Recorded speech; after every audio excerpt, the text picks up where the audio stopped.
Hello everyone and welcome to another live protocol video. So in this video we'll be addressing the stereotype that ENFJs are master manipulators, also known as natural cult leaders. It's a common belief that ENFJs use their charisma to sway others, always knowing the right words to say to see their will done. So people find them emotionally compelling and smooth talking. In this video we'll break down where this stereotype comes from, why ENFJs are labeled as manipulative, and whether there's any truth to it at all.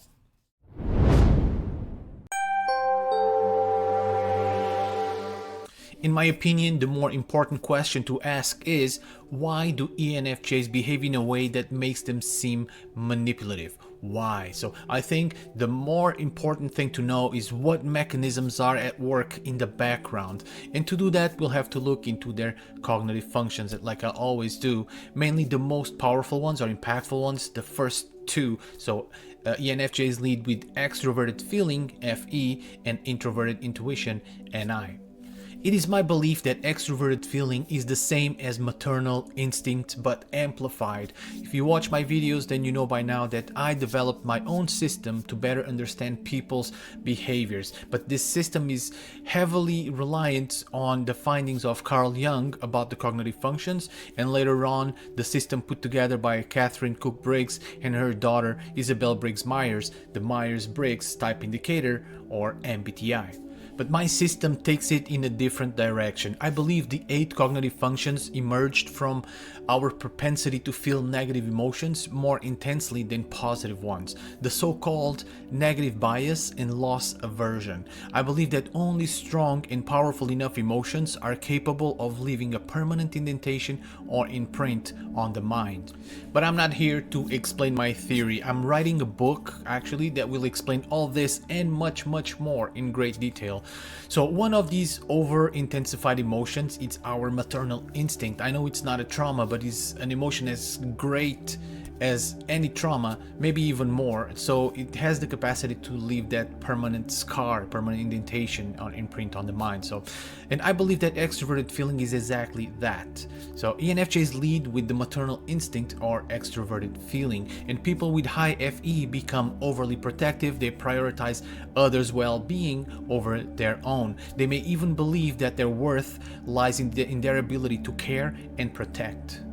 While well-intentioned, this behavior sometimes can inhibit personal growth and resilience in those they care for. So their intense focus on creating emotional harmony can lead to micromanaging relationships as they seek to preemptively resolve conflicts or prevent distress. A deep, almost desperate need to care for others gradually evolved into a keen understanding of human behavior. How people think, feel, and react becomes very important when you're caring for little humans, right? So over time, this ability to read and influence others became a defining trait, which can definitely be used to manipulate. Like a surgeon who needs to know exactly how the human body functions to be able to be precise, ENFJs developed a deep understanding of human emotions, motivations, and behaviors to also be able to properly motivate, guide, manipulate. Manipulation doesn't have to be a bad word, and I don't believe that ENFJs have bad instincts when they use their understanding of people to influence them. I manipulate my teenage son all the time when I try to steer him away from bad choices and encourage him towards better ones. I do it not out of control or selfishness, but out of love, right? Using my understanding of his emotions, motivations, and tendencies, I try to guide him in the right direction. As an INFJ, I'm very aware of my secondary FE. So in its purest form, manipulation is simply the ability to shape outcomes through emotional insight. It becomes bad only when used for selfish or deceitful reasons. So is the stereotype that ENFJs are manipulative or the natural cult leaders? Yeah, well, I think it is, but only when it becomes corrupted, only when they become corrupted and start using their skills towards self-serving purposes.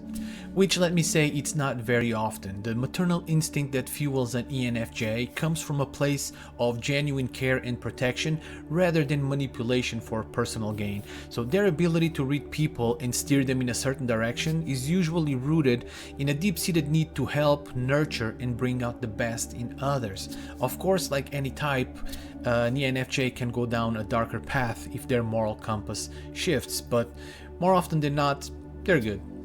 Let's now jump to their secondary function of introverted intuition, or NI. So in my theory of traumas, NI is a response to the trauma of betrayal. And the way this trauma works is by focusing on the future to prevent betrayal from happening again. So high NI users become more strategic, more careful in long-term planning. They're amazing at recognizing patterns to identify possible plots against them.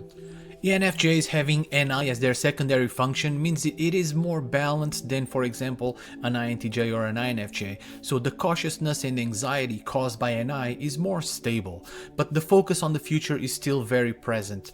NI is visionary in nature, and vision always means that something that hasn't happened yet, and that means that its users focus on creating better futures. And for whom are they creating better futures? Why, their offspring, of course.